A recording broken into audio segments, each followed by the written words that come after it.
Фильм Анвардың отбасы жаңа үйге көшіп келуінен басталады. Оны Кагуя оларға сатып алыпты, бірақ ол үйді көргенде оған қарсы шығады. Себебі ол кішкентай және лайықсыз деп сылтау айтады.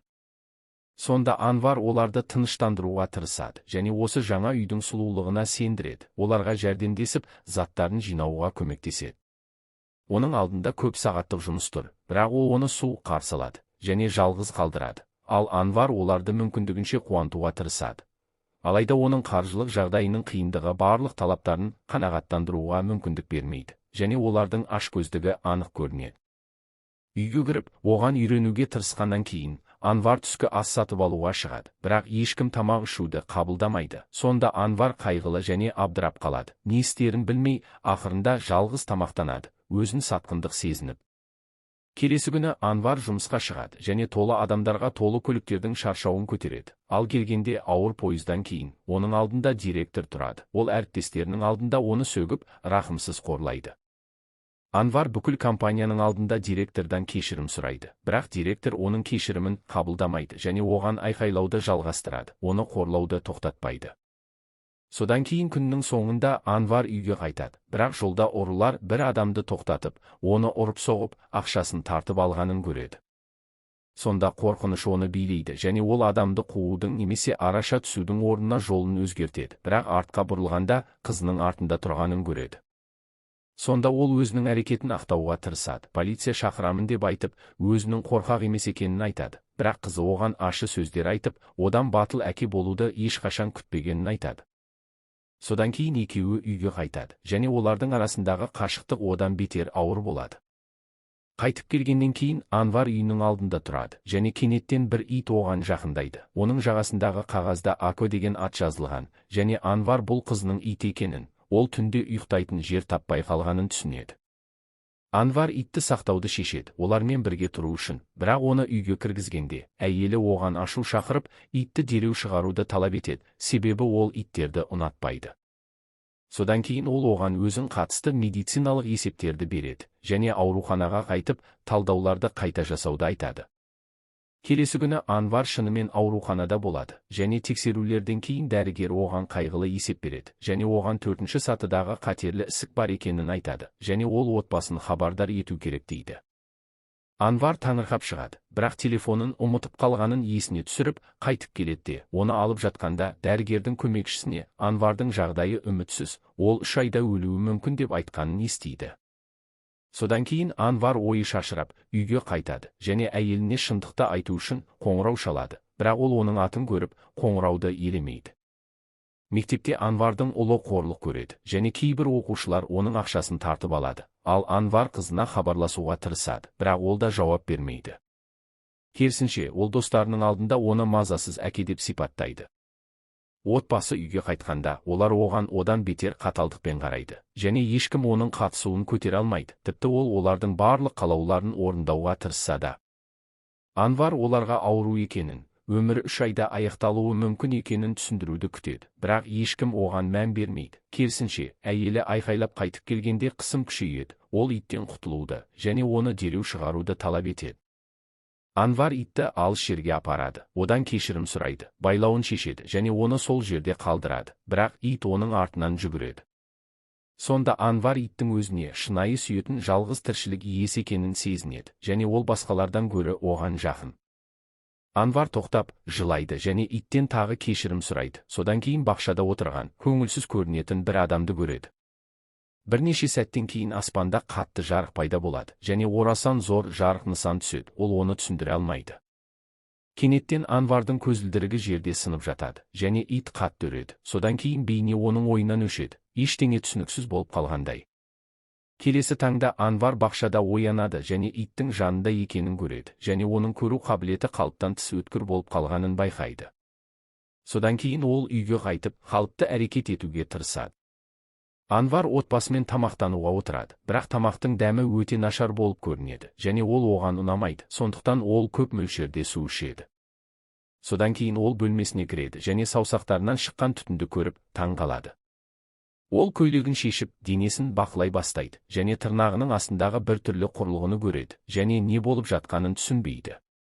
Анвар айна алдында өзін тексеруді бастайды, және денесінің ішінде механизмдер пайда болады, тіпті қолынан қару шығады, және ол жаңа жегенін түсініксіз түрде құсады. Содан кейін ол мойнындағы түймені басады, және басы екіге бөлінеді, ішінде тез айналатын сфера пайда болады, бүкіл денесі механикалық жүйеге айналғандай. Дәл сол сәтте әйелі бөлмеге кіреді, және Анвар бірден қалыпты күйге оралады. Сонда әйелі одан не істеп жатқанын сұрайды, бірақ Анвар жауапты жалтартып, ештеңе емес дейді. Содан кейін әйелі қоқысты тастауды сұрап, ештеңе болмағандай шығып кетеді.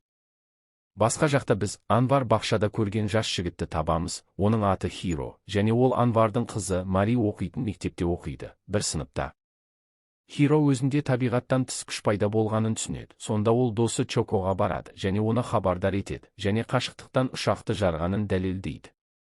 Содан кейін оны көліктер толы жерге апарады, және оларды қалай басқаратынын, оңай жылжытатынын көрсетеді, және денесінен қару мен орасан зор машиналар шығатынын ашады, ол супер қаһарманға айналғанын растайды.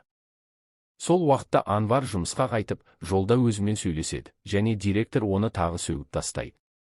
Қайтар жолда ол жерде жараланған құсты көреді, сонда жақындап, жаңа күшінің арқасында оны емдейді, ол ұшып кете алады. Анвар аурухананың ішінен көмек шақырған дауысты естиді, сонда кіріп, дәрігердің бір баланың анасына оның өлетінін, тірі қалуға үміт жоқ екенін айтып тұрғанын көреді. Сонда Анвар араша түсіп, баланы емдейді, ол өмірге қайта оралады. Анвар қуанып шығады, себебі бірінші рет ұлы нәрсе жасағанын сезінеді, және қоғамға шынайы пайда келгенін түсінеді.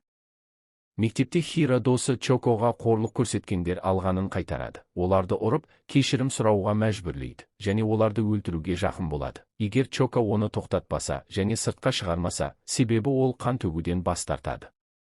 Бір қыз, аты Шион, болып жатқанның бәрін көреді, және Хироның батылдығын ұнатады, оған таңданысын мойындайды, себебі ол досының құқығын қорлық көрсеткендерден қайтарған. Содан кейін Хиро үйге қайтады, және анасы оған қоңырау шалып, әкесінің халін сұрауды айтады, бірақ жұмыстағы басшыға байланысты қоңырауды аяқтауға мәжбүр болады. Сонда Хиро шынымен әкесіне барады, бірақ әкесінің жаңа отбасы құрғанын, оларға нәзіктікпен қарайтынын көріп, ашуланады, және оларды өлтіру ойы бірнеше рет келеді.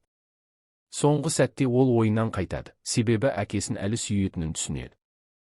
Қайғылы шыққаннан кейін Хиро өз үйінде бақытты отбасын көреді, және қызғаныш жүрегінде жалындайды, және ол әкесінің үйіне қайта кіріп, әкесін және жаңа отбасының барлық мүшелерін өлтіреді. Сол уақытта Анвар ауруханада адамдарға көмектесіп жатады, және сол отбасынан бір қыздың Хиродан өлтірмеуін өтініп жатқан дауысын естиді. Сонда Анвар сол жерге жүгіреді, бірақ бәрін өлі көреді, және оларды құтқара алмайды. Анвар мәйіттердің ортасында Хироны көреді, бірақ Хиро оны көріп, саусағынан оқ атқан кезде, ол қашып кетеді, және оқ Анварға әсер етпейді, бірақ Хиро жоғалып кетеді. Содан кейін жаңалықтарда Хироның әкесіне және отбасына қарсы жасаған қылмысы ашылады, оғаш түрде, себебі құрбандар қарумен атылған деп айтылады, бірақ қылмыс орнында ешқандай оқ табылмаған. Келесі күні Хиро Чокомен бірге банкке барады, және әкесінің есебін жалғандап, орасан зор соманы ұрлайды. Содан кейін Чоконы ақшамен бірге алып кетуге тырысады, бірақ Чоко одан қорқады, және оған зиян тигізесің бе деп сұрайды. Хиро оны сыртқы түрде тыныштандырады, бірақ Чоко досының бұрынғыдай емес екенін түсінеді, себебі өлтіру оның жолының бір бөлігі болып қалған, және оған үйіне келмеуді сұрап, тез қашып кетеді. Ал Хиро қайғылы анасына қайтады, және ол ұлына әкесімен тұру керектігін айтады, себебі оның қатерлі ісігі көп уақыт қалдырмайды, және өлер алдында оған сенімді болғысы келеді. Хиро құлайды және анасын тыныштандыруға тырысады, оны қалдырмайтынын, ең жақсы дәрігерлерге апаратынын айтады. Содан кейін ол анасын тексеруге апарады, және оның ұйқы безінің қатерлі ісігі жоқ екені анықталады, және ол оны құшақтаған кезде байқамай емдеп қойған болуы мүмкін. Хиро анасына жоғалтқанын өтеуге тырысып, оған саяхат пен демалыс уәде етіп жатқанда, полиция кенеттен келіп, оны тұтқындап, өлтірулер туралы сұрақ қояды, бірақ Хиро оларға қарсы тұрып, қашып кетеді. Содан кейін ол қолынан шыққан оқтармен полицейлерді өлтіреді, және оны тоқтатуға тырысқандарды өлтіруді жалғастырады, ақырында олардан құтылады. Хироның аты жаңалықтарда тарап, бәрі оның іздеудегі өлтіруші екенін сыбырлай бастайды. Ал Хиро қайда барарын білмей, бір жерде жасырынады. Содан кейін Шионды табады, ол өз үйінде жасыруды ұсынады. Сонда ол оны әжелесімен тұратын үйіне апарады. Ата-анасы аурудан қайтыс болғаннан кейін, және ол өзі де ауру екенін, ұзақ өмір сүрмейтінін мойындайды. Екінші жағында Чока Анварды Хирамен бетпе-бет келу үшін қабілеттерін пайдалануды үйретуді жалғастырады, және ол Анвардың тұзды көтере алмайтынын байқайды. Себебі тұзды нәрсе ішкен сайын оны оғаш түрде құсады. Сонда тұз оның ішкі механизмдерін өшіретінін тұжырымдайды. Ал Мари әкесін Чакамен көріп, таң қалады, және Чакадан неге әкесімен кездесетінін сұрайды. Дәл сол кезде Хиро жаңалықтарды қарап отырып, анасын журналистердің қоршап тұрғанын көреді. Олар оны мойындауға және бағынуға мәжбүрлейді.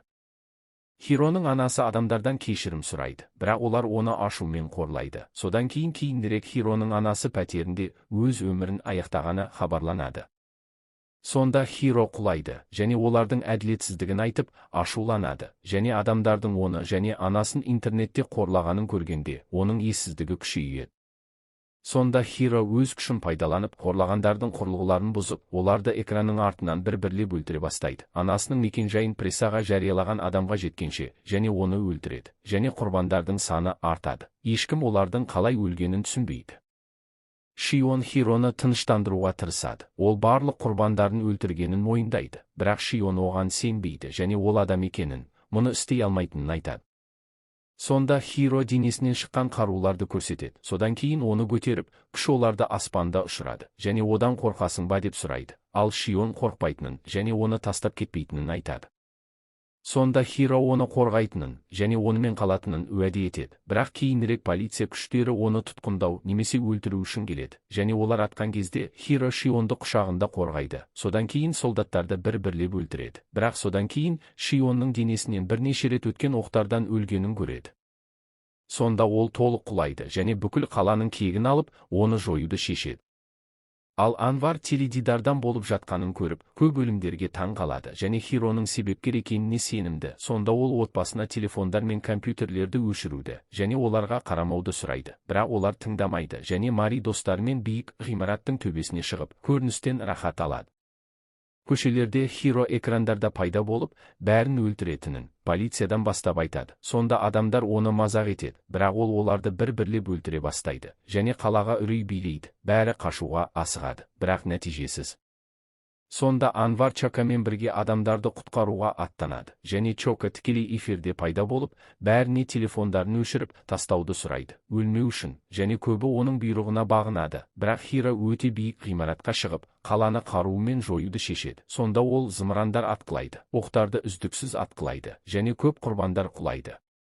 Ал Анвар Хироға жетіп, оны тоқтатуға тырысады, және оған бақшада бірге болғанын, бұл күш адамдарды қорғау үшін жасалғанын, өлтіру үшін емес екенін айтады. Содан кейін олар күреседі, және алғашқыда Анвар оны ұрады. Сонда Хиро ашуланып, ұшып кетіп, оны қаланың ғимараттарының үстінен қуады. Қуу барысында Анвар қызы Маридің көмек шақырған айқайын естиді. Ол тұрған ғимарат зымыран тигеннен кейін, сонда ол оған жетуге тырысады, ал Хиро оны үздіксіз қуады. Содан кейін қаланың күштері ұшақтармен шығып, Хироны өлтіруге тырысады, бірақ ол оларды жояды, және шайқас аспанда көтеріледі, бұлттардың үстінен, атмосфераның шегіне ұқсас жерге жетеді. Шайқас барысында Анвардың күші әлсірей бастайды, себебі ол әдейі ішкен немесе ішкізген тұзды суға байланысты, және ол оның ішкі механизмдерін өшірген. Бірақ Анвар шешуші сәтте Хироға үлкен зымырандар сериясын атқылай алады, олар тиеді. Сонда Хиро жарылып, аспаннан құлайды. Содан кейін Анвар тез түсіп, Мариді құтқаруға барады, бірақ оның жүрегі тоқтағанын көреді, бірақ ол оны тірілтеді.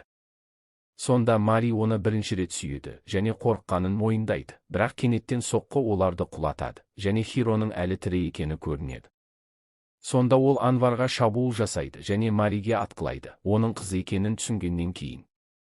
Анвардың ашуы жалындайды, және ол Хироға қайта шабуыл жасайды. Ол бұрынғыдан қауіпті болып қалған, және Хиро Анварға қатты соққы береді. Ол оның механикалық басын ашады. Содан кейін Мариге әкең адам емес, ол сенің өміріңді әрең алмаған деп айтады. Содан кейін Хиро Мариді ұстап алып, оны лақтырамын деп қорқытады. Анвардың өз сезінгенін сезіну үшін, және оны шынымен лақтырады. Сонда Анвар соңғы күшін жинап, Хироға шешуші соққы береді. Оның денесін сындырып, жояды. Содан кейін қызын құтқаруға асығады, және оны ұстап алады, жарақаттарын емдейді. Содан кейін оны қауіпсіз жерге қояды және мүмкіндігінше көп жараланғандарды құтқаруға барады. Бір аптадан кейін мемлекет Хироның өлгенін хабарлайды, бірақ оның мәйітін таппаған және оны тоқтатқанның кім екені сұрақ болып қалады. Жауапсыз, және шындықты Анвар мен қызы Мариден басқа ешкім білмейді. Содан кейін Анвар үйге қайтып, отбасымен қалыпты әрекет етеді, себебі Мари әкесінің қаланы жоюдан құтқарған супер қаһарман екенін біледі. Ақырында біз Хироның әлі тірі екенін табамыз, себебі ол Чокоға барады. Ол одан қорқады. Бірақ Хиро бұрынғыдай әрекет етіп, бұрынғыдай видео ойындар ойнауды сұрайды. Содан кейін Чоко көзін бір сәтке бұрады және Хироны жанында таппай қалады.